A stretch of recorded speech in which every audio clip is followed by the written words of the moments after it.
So today I want to talk about a question that comes up in constitutional design about interjurisdictional spillovers. So there's a large literature on spillovers and how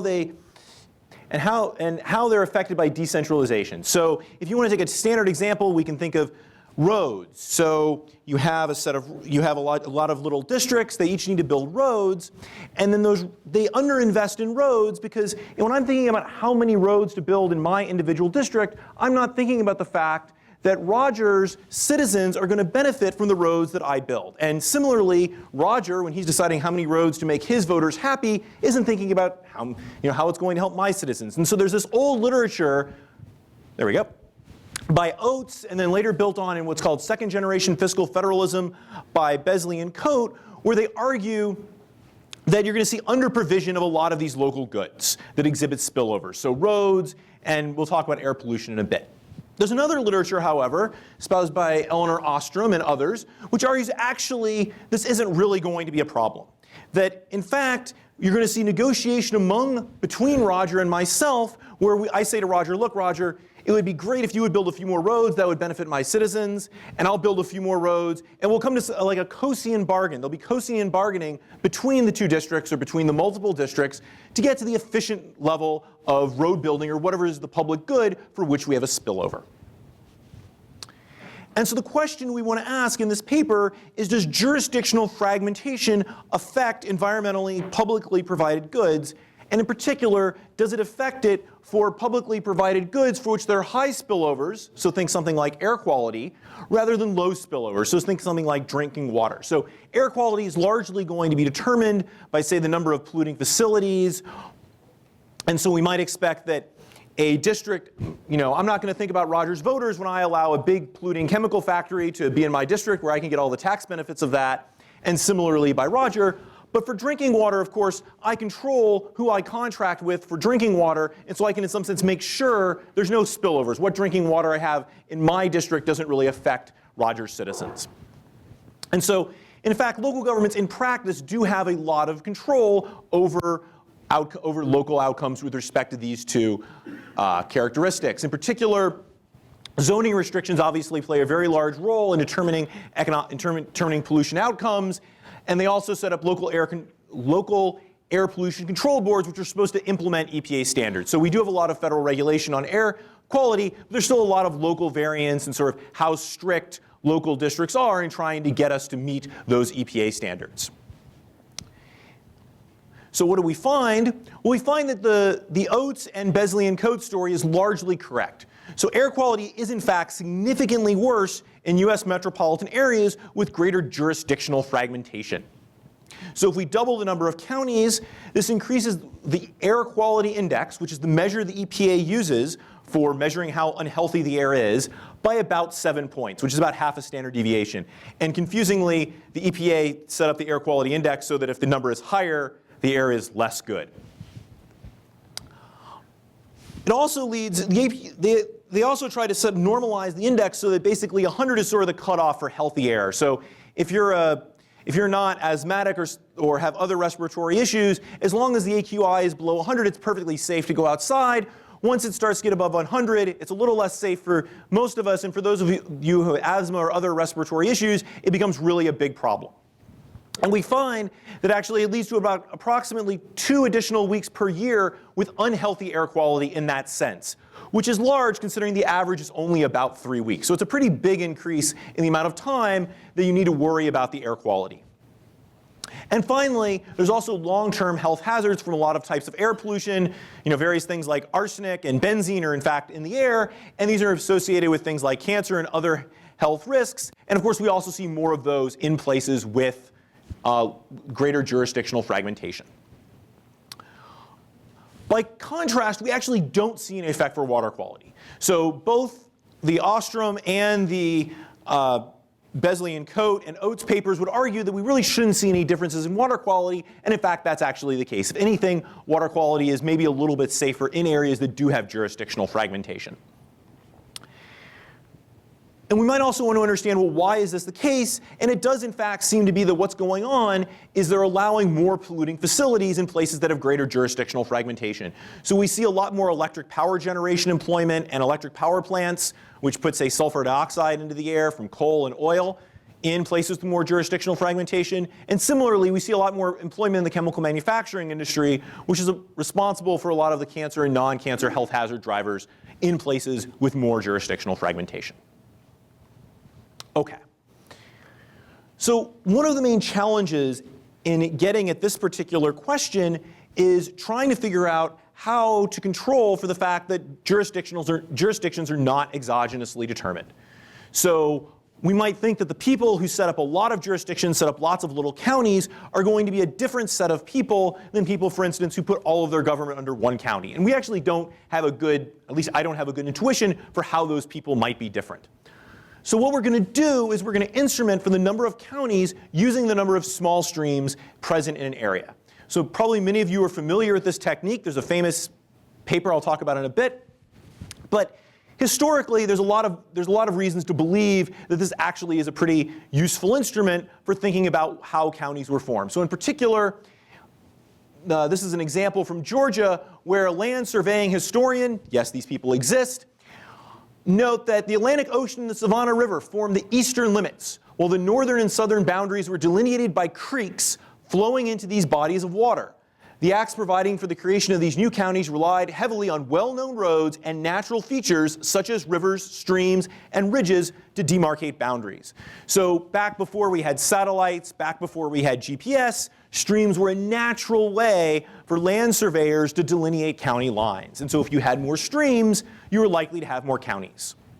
So these are the kinds of streams they might use. So this is San Francisquito Creek. It's a very, obviously, as you can tell, a very small little creek. It's not really good for anything. But if you've ever visited Stanford, you've probably crossed this creek. This creek runs under El Camino Real. And moreover, although you can't see it from El Camino Real. And moreover, this creek is actually the dividing line between Santa Clara and San Mateo counties. So it's exactly tiny little creeks like this, which have no real economic impact, which were used by surveyors to delineate county lines. So I would like to say that I came up with the idea of using streams as an instrument. I didn't. Someone very smart, Carolyn Hawksby, did. And what she did was she hand counted the number of small streams. And probably many of you are familiar with the fact that there's quite a bit of controversy over her original paper where Rothstein criticized this approach and he said, well, wait a minute, I can't lock your RAs in a dungeon again and have them replicate that particular approach. And if I take my own RAs and I lock them in a dungeon, I actually get different numbers. So consequently, very little research has actually tried to use this technique. But it's now 10 years later. And actually, we can do this technique really, really well now. So you can use the GIS, in fact, to measure not only the number of small streams, but the number of miles of small streams and intermittent streams, braided streams, falls, and intercoastal waterways that break up various counties. So, and we ignore major national rivers, though we'll control from them in our main specification, and then man-made features such as dams and canals, because those are obviously endogenous to people being there and being economically successful. So here is a map of Houston, the Houston Sugar Land, Baytown, Texas MSA. And so this is Harris County, which is the main county in Houston.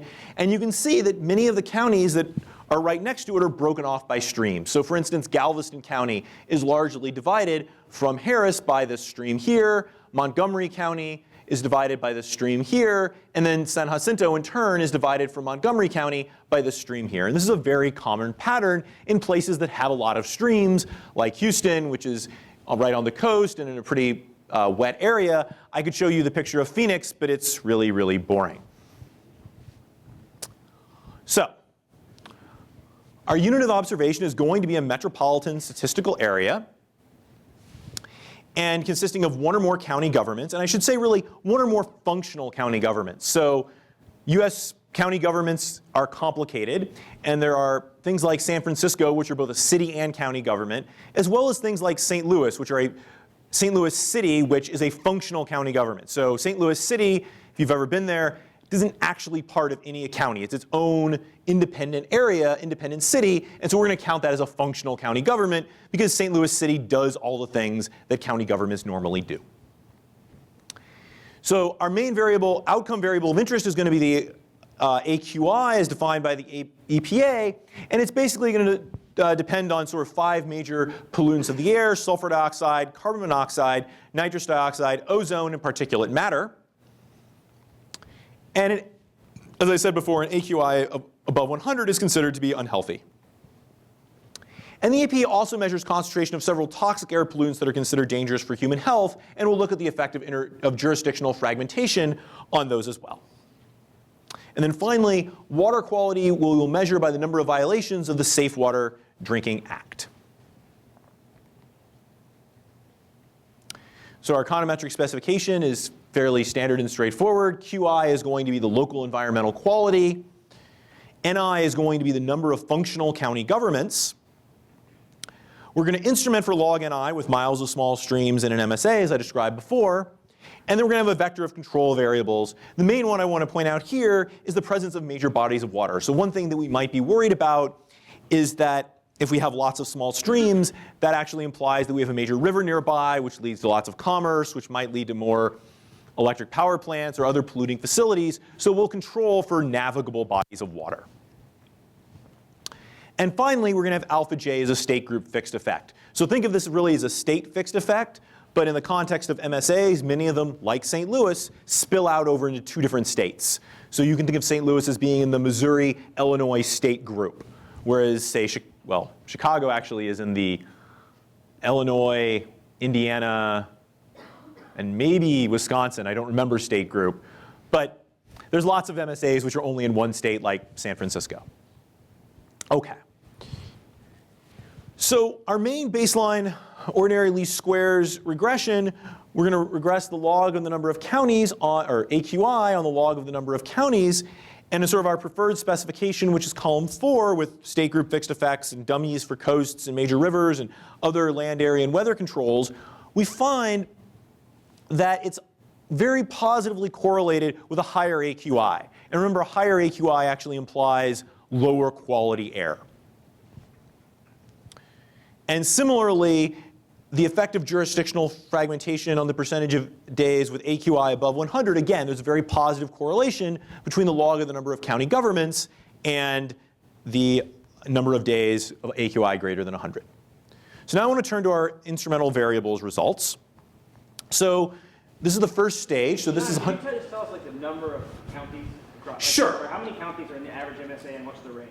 Sure. So the range is 1, so there's lots of MSAs which are 1 county, like Bakersfield, California, which is just Kern County.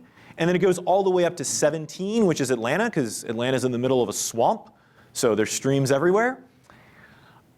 But most major metropolitan areas will have anywhere from 2, like Phoenix, up to maybe 10, like San Francisco. And there's sort of a great deal of variation in there.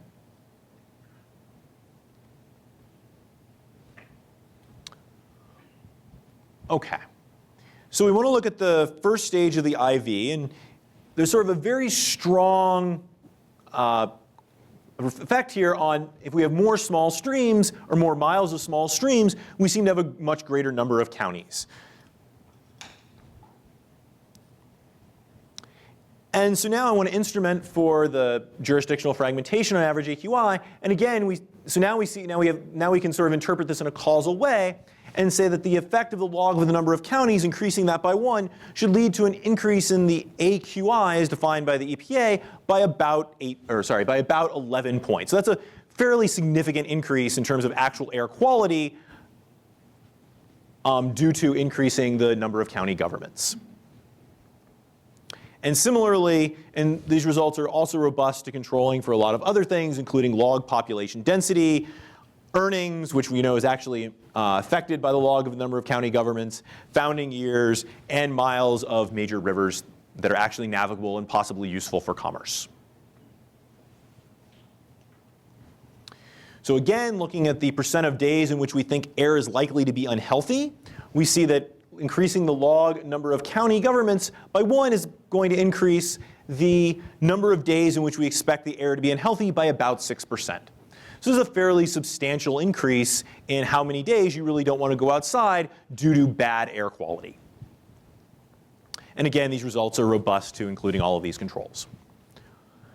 And finally, we want to look at cancer drivers, or non-cancer drivers. So things like acrolein and chlorine basically tend to lead to things like emphysema and other respiratory diseases. And we find, again, that there's a really big effect of all of these things being in the air from having greater interjurisdictional competition. And similarly for cancer drivers like benzene and hydrazine. So by contrast, we don't actually find an effect for water quality. So in water quality, we don't have a measure sort of how much pollution is in the water, but we do have measures of how often the levels of maximum contaminants, according to the EPA, are violated by a given water system. So we measure basically how often a person is subject to a water system which has had a violation of, say, too much chlorine in the water, according to the EPA. Do you have a question? Oh, so are we talking about like drinking water? Yeah, so this is drinking water. So this is the water that comes out of your tap. Well, how do you envision a spillover between? So there should not be any spillover here. So the reason I want to look at water levels is because I think of this as sort of a placebo test.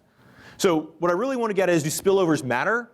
And so I need both a situation where spillovers do matter, so that would be air quality, and I need a situation where spillovers don't matter, which is going to be water quality. So the fact that we're not getting any sort of significant results here is very comforting.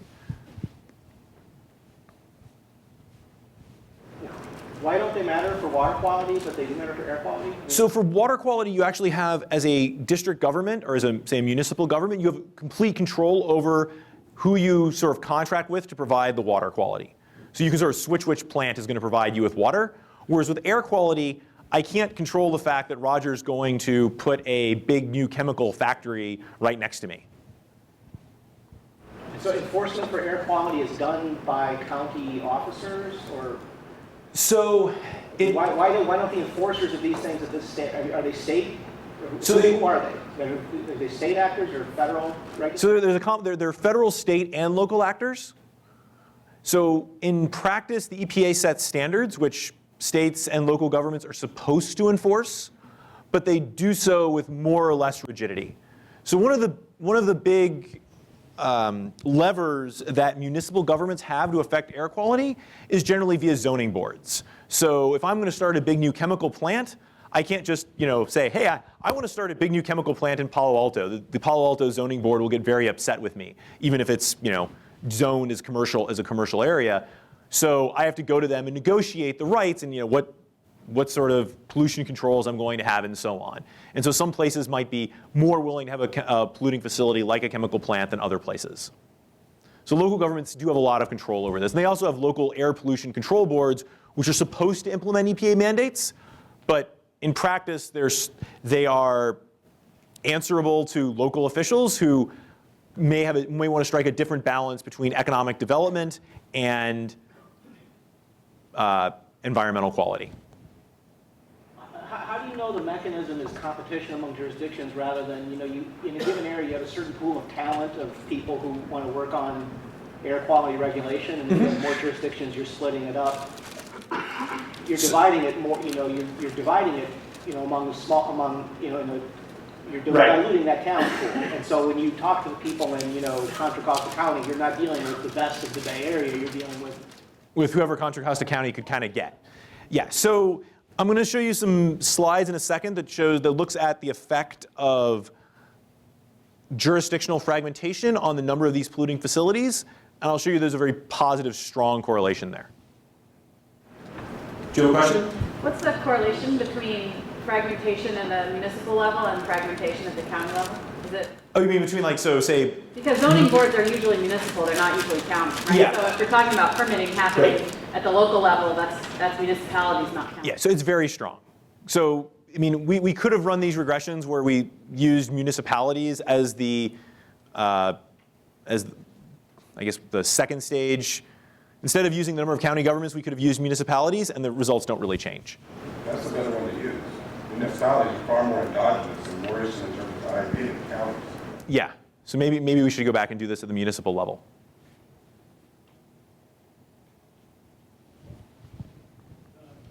Oh, sure. Do you use the instrument in this for water quality? Yes, yeah, everything here is done with the instrument.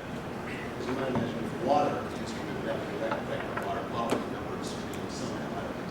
Yeah, so we looked into that, but it turns out that the real driver is all these places have access to enough water. The real driver is sort of how closely they watch their local water utility.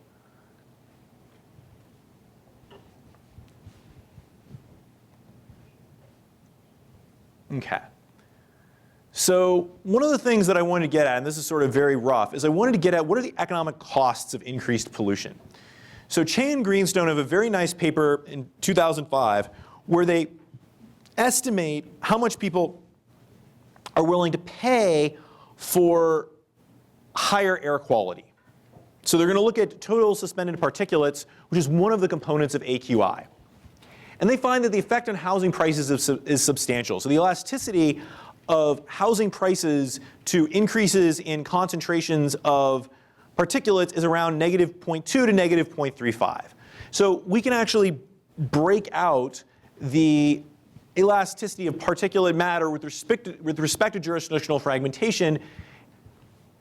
And we find that's around 0.16. So sort of a back of the envelope calculation tells us that we might expect jurisdictional fragmentation then through this channel of reduced air quality to lower housing rents by about 4 to 5%. So I think that's a pretty substantial effect. I can't measure it directly though, which is what I would like to do, because I think there's lots of other ways that jurisdictional fragmentation is actually going to affect housing prices. So in particular, Katrina and I have an earlier paper where we look at the effect on wages, and we find there's a big positive effect on wages, that places with more jurisdictional fragmentation tend to be more productive. And not surprisingly, if I offer, well, Roger had probably, if I offer Roger $30,000 more to move to St. Louis instead of Chicago, I might be able to get Roger to move. So, and hence Roger might be willing to pay more. I mean, probably not Roger's, probably not. If I offer Richard $30,000 more, I might be able to get Richard to move to St. Louis over Chicago. And so it turns out that, not surprisingly, someone like Richard is willing to pay a lot more to live in a place that's more productive, in this case St. Louis, over Chicago. I mean, I don't think that's actually a factual state of the world, but for the sake of this example. Okay. So in fact, if you look at jurisdictional fragmentation and housing values, you actually see a positive effect on housing values, but that's really being driven by this wage factor. So now I want to come back to your earlier question about do we actually think this is happening through the story that I told you about chemical factories, or is it, there's simply just not enough good air pollution people in the Bay Area? And so what we're going to do is we can certainly look at the effect of jurisdictional fragmentation on employment in chemical manufacturing, and we find a really big effect. It nearly doubles the number of people who are working in the chemical manufacturing industry. And the chemical manufacturing industry really is a driver behind almost all the toxic air pollutants, acrylane, hydrazine, chlorine, all the things in the air that the EPA is worried about. And similarly, doubling jurisdictional fragmentation leads to an approximately 65% increase in electric power employment per unit land area. So it turns out that sulfur dioxide is really driven by electric power employment. So most sulfur dioxide comes from coal or oil burning power plants, which are putting the sulfur dioxide into the air. And so this major component of AQI really is almost perfectly correlated with electric power generation and transmission. So to what extent then does jurisdictional fragmentation lead to higher concentrations of these pollutants? So this, I think, gets at the question you were asking. And if not, come back to it. So let's look at SO2. So this is the effect of the log of the number of county governments on sulfur dioxide. And so we see there's a very strong positive effect on the number of employees per square mile. And there's also a very strong positive effect on the amount of sulfur dioxide in the air. But once we control for electric power, that effect basically goes away. So it seems that the main generator of sulfur dioxide in the air is the fact that we have a lot of these chemical power plants. Sorry, a lot of these power plants. Similarly, if I look at chemicals, I see for all of these chemicals that without controlling for the log number of employees per square mile, the effect of the log number of county governments is very strong and positive.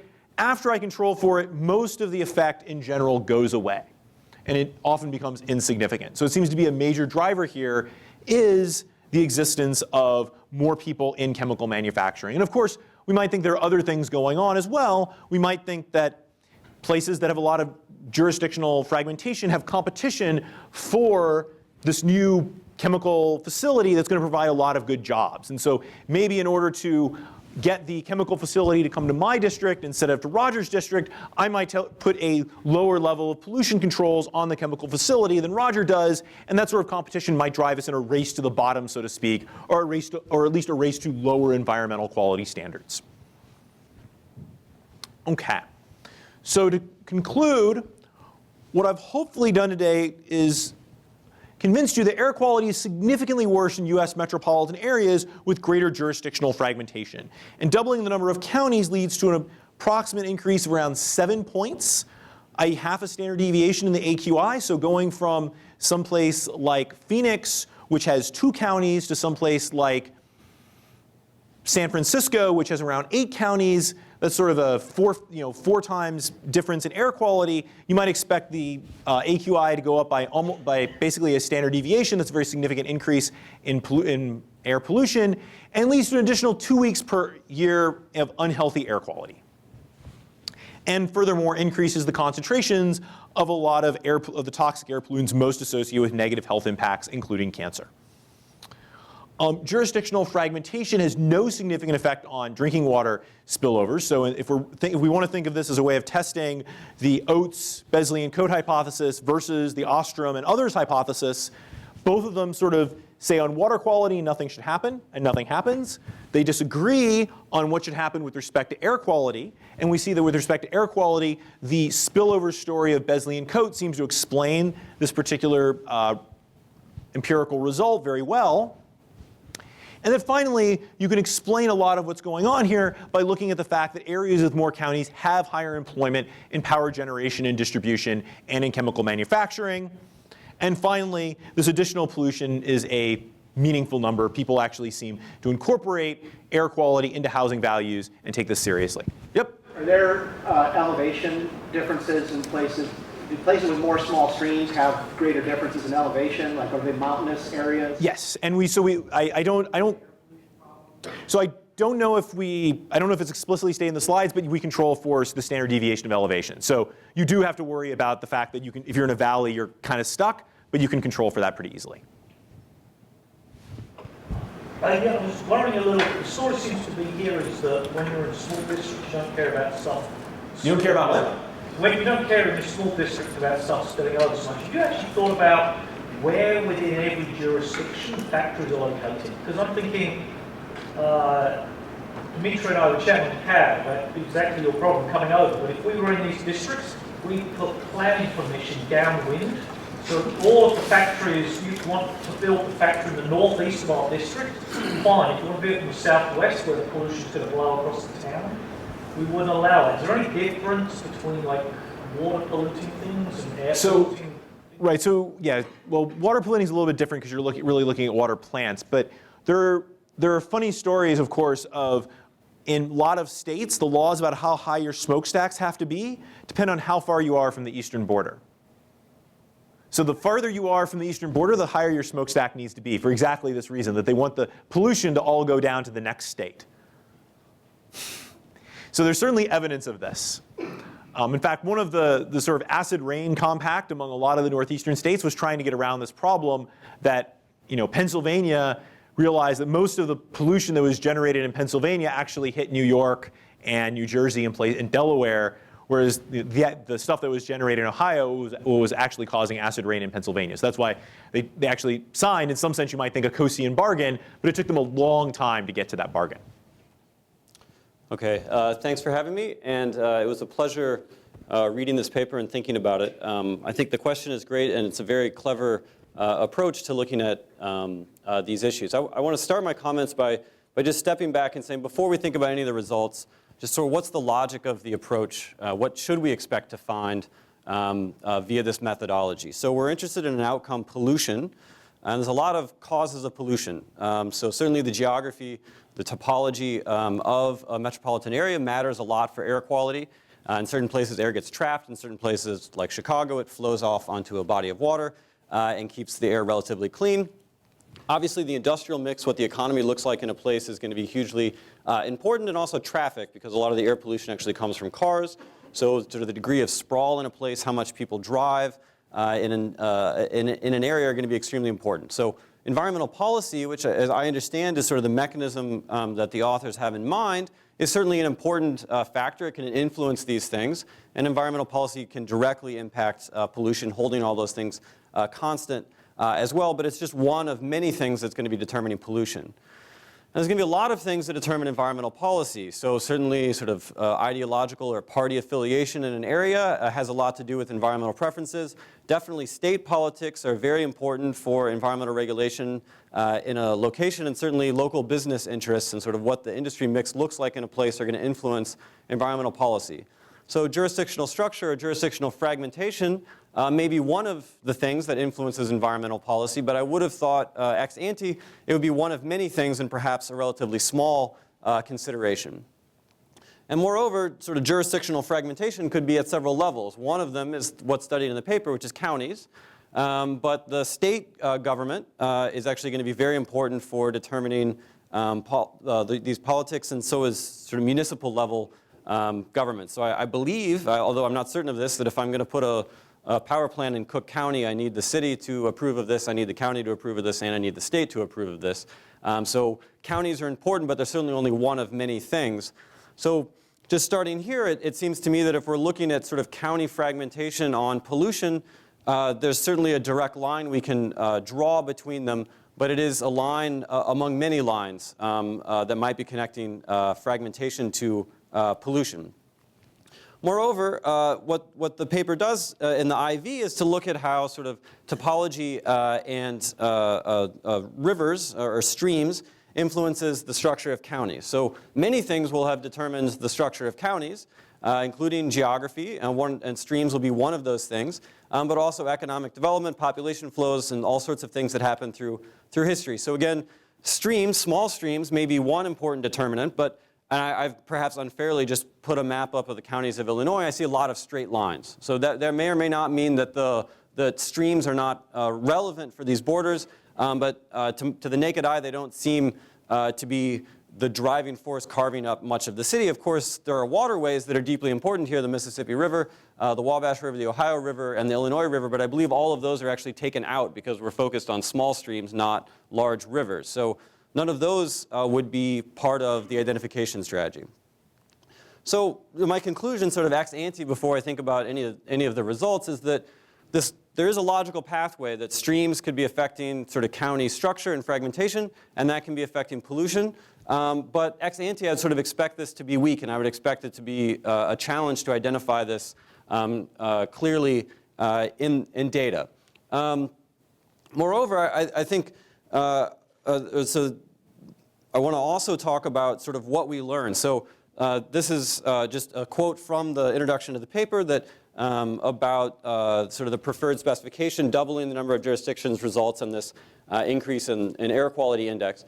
Now, that doesn't mean that if tomorrow I divided Cook County into 2 counties, that I would expect, tomorrow to see an increase in air pollution in Cook County, and it probably doesn't mean I would expect it a year from now. I may not even expect much of a difference 10 years from now. At some point down the line, the causal mechanisms we have in mind would lead to an increase in air pollution, but the thing we're identifying with this methodology is not going to be some sort of short-run instantaneous effect. So the kind of thing I have in mind, and I think what the authors have in mind, is the sort of streams sometime back when counties were being shaped, say 1850, affect political institutions through fragmentation, and this may have directly impacted how people thought about the environment back then in, say, 1900, but it may also have been equally important for today in how it influenced the industrial mix and the development of a place, because presumably political economy and fragmentation matter for lots of things, not just environmental policy. Okay, so the way I think about this causal mechanism is flowing through a very complicated dynamic process. It's not just an impact on environmental policy. Okay, so I think what we must be estimating is some sort of a long-run impact of political economy structures on this public good, but the mechanisms could be quite complicated, in fact, and they may not flow directly or primarily through environmental policy. So, you know, I think my first comment for the paper is just I think this warrants some actual explicit discussion in the paper of what is it that we think we're identifying, how does this work, and what do we think we've learned from the estimate. So we can interpret the regression coefficient in a literal sense, but I don't know what it means for sort of policy or design taken by itself. And I'd sort of, something that makes me think of is sort of like the body of work in the Acemoglu, Johnson, and Robinson vein of sort of thinking about what we learn from geography versus institutions and how we interpret those kinds of effects. So thinking about this long-run causal thing makes me wonder a little bit about what we're learning from the exercise in terms of both the motivation and sort of thinking about the IV. So if jurisdictional structure and fragmentation is really important for public policy generally, then I would expect it to, over the last 200 years, have had all kinds of impacts on a city. And so the impacts we might see might be flowing through just economic development or growth or wages. And so I'm not sure, and all of those things may impact pollution on their own. So it's not clear to me that what we get out of this is actually like an Oates versus Ostrom test, even if we're getting what is perhaps a causal effect of streams on pollution. Also, that makes me wonder a little bit, I think we have to talk somewhat about the exclusion restriction in the IV, which suggests, taken at face value, that streams can only affect pollution via political economy or via the size of counties. So this is not an original instrument, as you pointed out. It's sort of a borrowed one. So if we just think about the Hawksby case, suppose that streams actually improve school quality because they induce competition via the structure of districts, and school quality affects economic growth, and economic growth affects pollution. So that's one channel through which you could imagine telling a story. I mean, this is not one I find particularly compelling myself, but if you can imagine if streams are actually really important for jurisdictional structure, and jurisdictional structure might be affecting other things, then we have to think a little bit about the exclusion restriction, certainly. So, you know, I argued at the beginning of my comments that I would have expected ex ante the sort of effects are plausible to see some, but I would expect them to be small and hard to detect. That's not what the results look like in the paper. They're remarkably strong, actually. So 30% of the variation in the number of counties across MSAs, controlling for nothing else, is explained by the number of streams. Streams are a stronger predictor of the number of counties than any of the other variables in the regressions.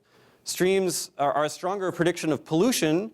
My reading of the second stage results is a stronger prediction of pollution than income or population density or rivers, which are included as a control at one point, all of which surprised me to some degree.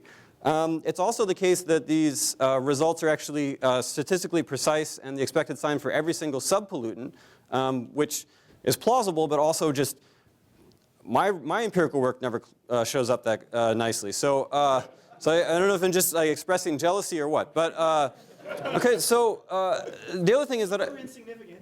Yeah, a couple. So I also just thinking if my conception of the sort of 200-year evolution of how streams affect pollution is correct, then a lot of what's going on is streams actually affect economic development and growth and things like that. And so what I would expect is that if you control for some measures of growth or industry mix or something like that, it should have a big effect on the coefficient because you're shutting down one of the main mechanisms by controlling for it. But that's not what happens in the paper. So there is a version that controls for the earnings in a place, and it has absolutely no impact on the stream coefficient whatsoever. So what is the regression that's being run? The main regression is the number of counties in an MSA on the total streams in the MSA. This is a total quantity on total quantity regression.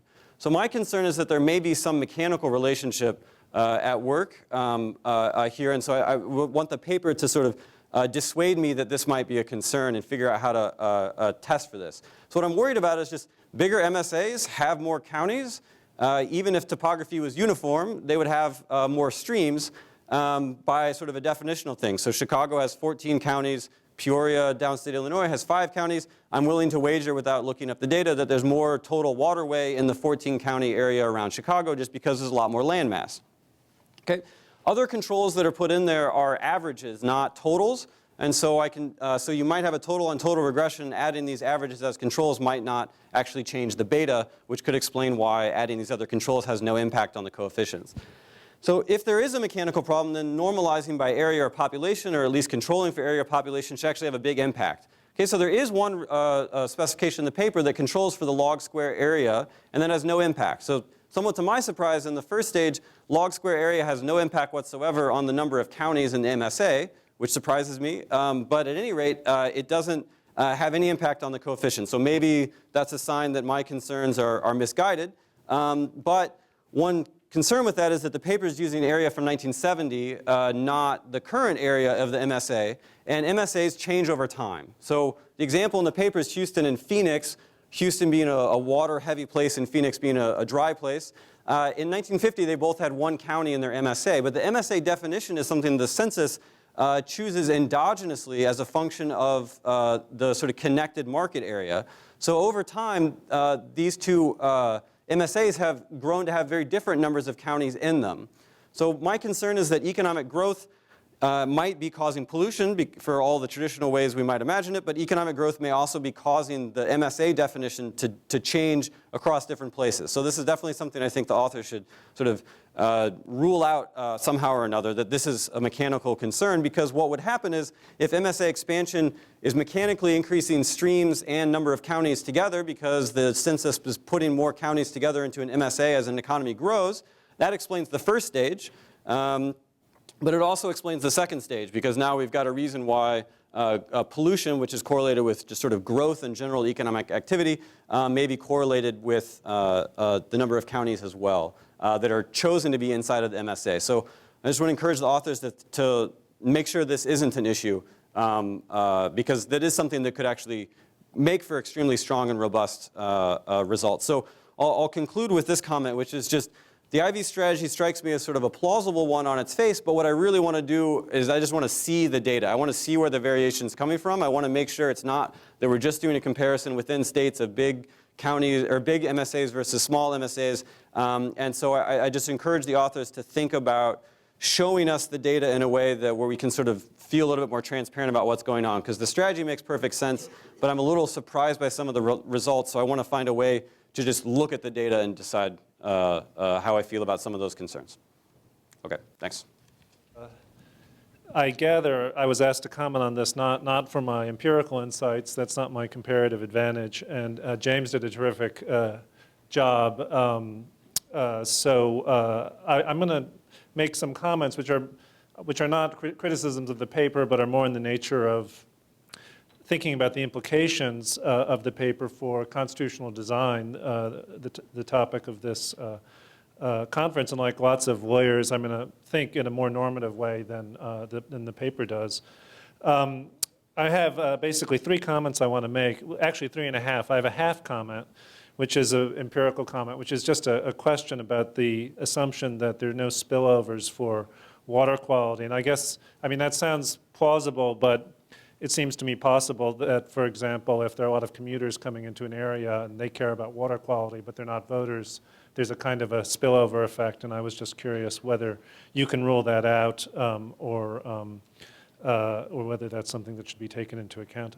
But in any event, let me get to my 3 main comments. So one of my first reactions is that there's a big omission in the paper, which is the role of the EPA, which is odd, of course, because it's the EPA's job to regulate pollution. And I understand why it's not there. The focus is on jurisdictional competition, but just one question that arises is, where's the EPA here? You might think that the EPA would suppress jurisdictional competition. There's also this question related to the placebo test, whether the EPA might act differently toward water and air And so I actually did a Google search, and I found something that says courts friendlier to EPA in Clean Water Act context than Clean Air Act context. And I thought maybe that if the EPA is more involved and has more power over water regulation than air regulation, that may be something interesting and relevant to the different outcomes you get in these regressions. One also related question I had is that maybe the EPA, the EPA, I assume, has to deal with these governments. And maybe the EPA's, well, I'm just curious about that. Does the EPA try to control these boards and county governments? Does it not pay attention to them? Does it set a floor and expect them to do better than, or at least as good as the floor? I would just be curious to understand how that works, and whether there may be some relationship between the quality of the government and the ability of the EPA to control it, or maybe the ability of the government to resist EPA regulation, which would then be traced back to this, to these issues about the number of governments ultimately caused by the number of streams in the area.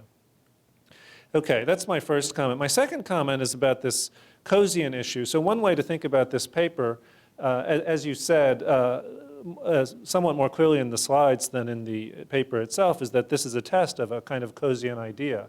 So, you know, as a first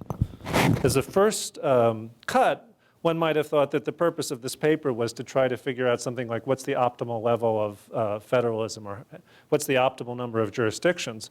But one could also think of it as asking whether jurisdictions cooperate or not. And if jurisdictions can cooperate easily, then the number of them may not matter that much. Or maybe we want as many as possible, with the understanding that they will cooperate with each other. The results of the paper suggest that the jurisdictions don't, or the governments don't cooperate with each other. And this raises a question. If you're a Cozian, you might think they would. And it'd be interesting to understand why they don't. Now, I can think of a couple possibilities, all of which could be, or at least some of which could be investigated empirically. For example, you know, there's standard bargaining problems. Maybe there's asymmetric information. So what you imagine is you have these two jurisdictions. They are approving power plants without taking into account the effect of the power plant's pollution on the other jurisdiction. You'd think they'd come together and negotiate, just as you described with acid rain. And maybe they do, and the negotiations fail, or maybe they don't in the first place. It'd be interesting to know whether they do. And I do know that sometimes in various areas, people set up sort of intergovernmental agencies to try to address spillovers. So another question that arises is, why doesn't that happen here? Or maybe it does happen and they don't work very well. So that would be worth knowing. If the governments are failed to cooperate with each other, is it possible that that is more likely to happen when there are lots of governments than when there are few? So maybe the problem is somewhat more subtle. It's okay to have, I don't know, 2 governments in an MSA, but if you have 5, then you have a real problem. If you have 2, they can make a deal. If you have 5, there's too much free riding. Or maybe there's an issue of the legal institutions. Maybe the problem is that they can make deals, but they can't enforce them. And this raises another question, which brings me back to the EPA. And people have also brought up states and cities, which is, why don't they make their deals through the EPA or through the states? If they can't make the deal because of bargaining problems, why don't they say to the state, you should solve this problem? We have serious pollution, and this would be much easier than an interstate compact. But within Illinois, we have a bunch of pollution, and we're not able to do anything about it because everybody's free riding. You'd think that the people living in these areas, or businesses or whoever, would go to the state legislature and say, solve this problem for us. Now, maybe the state legislature doesn't have the authority to. I assume it would have the authority to, but it may depend on the state constitution. But there may be variation in these institutional arrangements that would be worth looking at. Okay, and then right, so this brings me to my third comment, which is just about the normative implications for constitutional design. So as I was suggesting before, one possible implication of this paper is that we should be very careful about creating an excessive number of jurisdictions, at least with respect to air quality. Obviously, there are lots of other things that matter. But maybe what we should be worried about is not that, but facilitating cooperation among jurisdictions. And maybe there could be constitutional mechanisms that would make it easier for jurisdictions to cooperate with each other. In fact, there's an example in the US Constitution itself which provides for these interstate compacts. But a constitutional designer in some other country of the sort that Tom was suggesting would do wrong, I guess, by interpreting this paper to mean necessarily that you want to keep, you don't want to have too many jurisdictions. It may be good to have lots of jurisdictions. And then, of course, the paper's only about, it's only about air quality, right? And there's even the suggestion that the more jurisdictions, greater number of jurisdictions is associated with higher water quality. So the paper on its own doesn't really tell us that much about the optimal number of jurisdictions. It's not trying to. So this is not a criticism of the paper. But in terms of its relevance for a constitutional designer, it's obviously quite limited. I think I'll stop there. I'd like to thank both discussants for interesting discussions, albeit very different ones. I guess I'll respond to Eric first. So in terms of what the optimal number of jurisdictions is, I think that's something Katrina and I are actually still working on. So there's sort of a background to this paper, which Jim alluded to, about where we look at jurisdictional fragmentation in wages, and we see that more places with more jurisdictions tend to be more productive. They seem to have higher wages, and so in the end, maybe more jurisdictions is a good thing, even if it sort of has this negative effect on one facet. So I certainly don't want to take the paper here and say this is how we should think about jurisdictional competition. There's a lot of interesting things about jurisdictional competition that we should look at before we try and actually say definitively that having more or less jurisdictions would be a good thing. And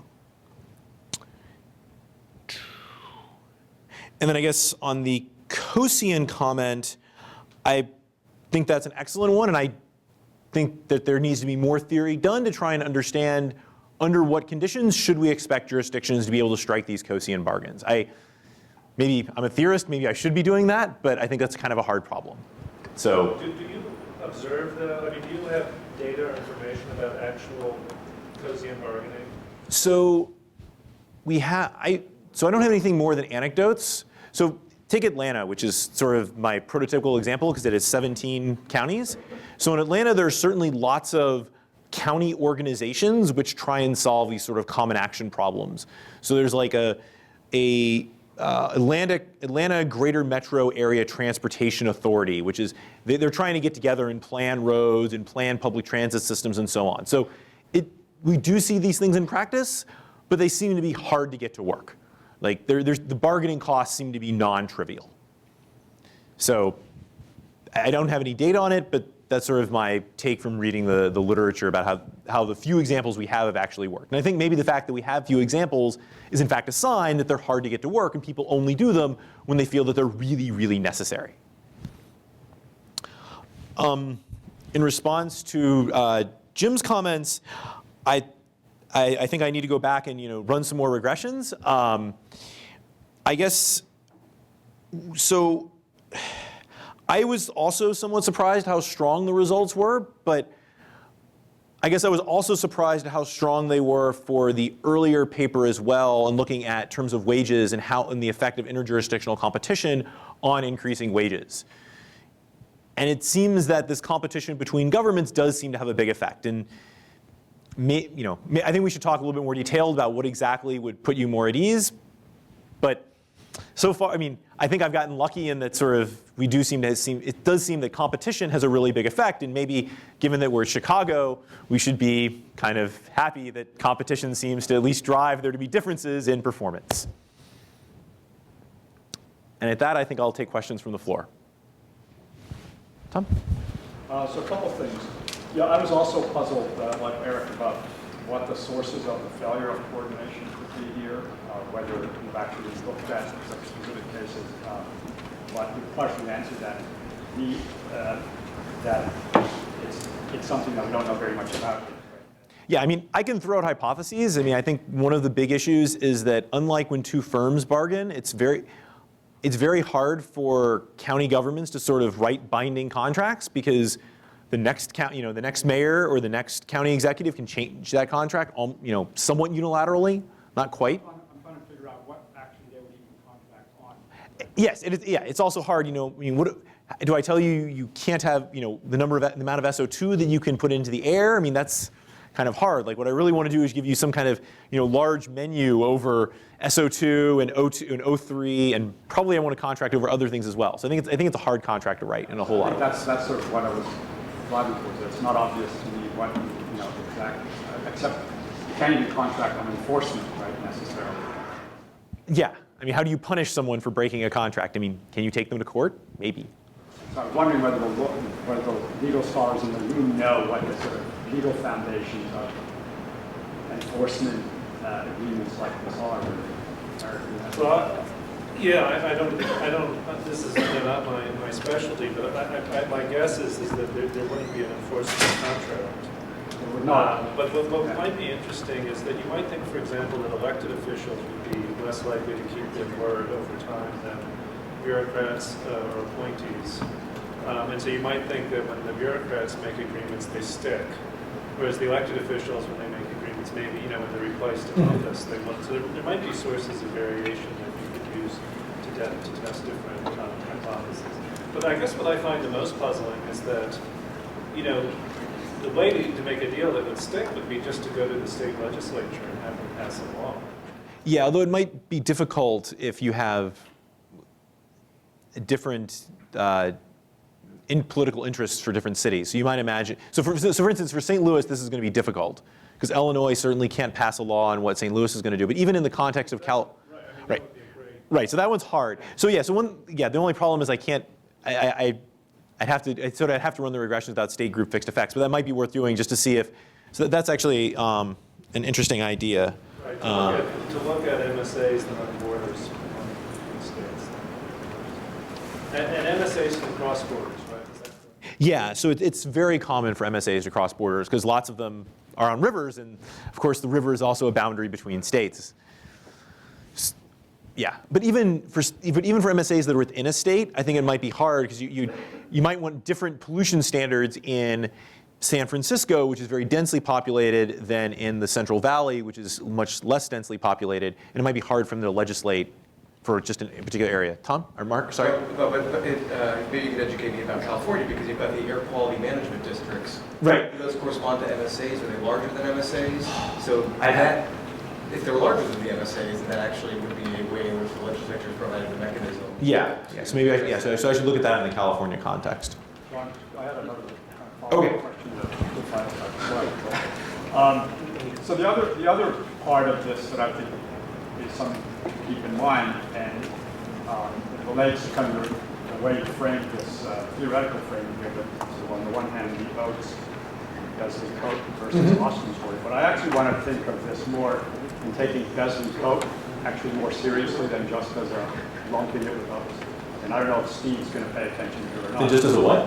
But what I read the Besley Coat paper as, I think the main contribution of Besley Coat is not to lump it with Oates, but if I remember it correctly, and Steve, you may remember it better than I do, is the main contribution of that paper was to look at comparing centralization versus decentralization by looking at, suppose you did what, say, Eric suggested, which is why don't we take these disparate jurisdictions and instead have policy be made by a state legislature, but which has the option of actually allowing representatives from each jurisdiction to be delegates at the state level in this case, and then bargain according to some bargaining protocol or some rule at the centralized level, or how to allocate, in this case, pollution, or in more general case, public goods generally, across these jurisdictions.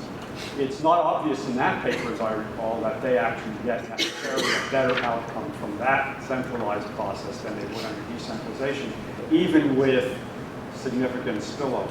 Right. Well, so in I mean, right, it depends on the degree of externalities versus preference heterogeneity, yeah. versus strategic delegation. Roughly speaking, the more spillovers there are, the more better centralization is, and the closer it comes to the classic notes trade-off. So with something like this air quality, where the spillovers are very large, I would expect our results to be basically the same. Even with strategic delegation. Even with strategic delegation. So that was kind of the point of the paper, is basically Oates is right, but for the different reasons that are in it. That's my interpretation. Great, well, we will break back in half an hour. Thanks a lot. Thank you.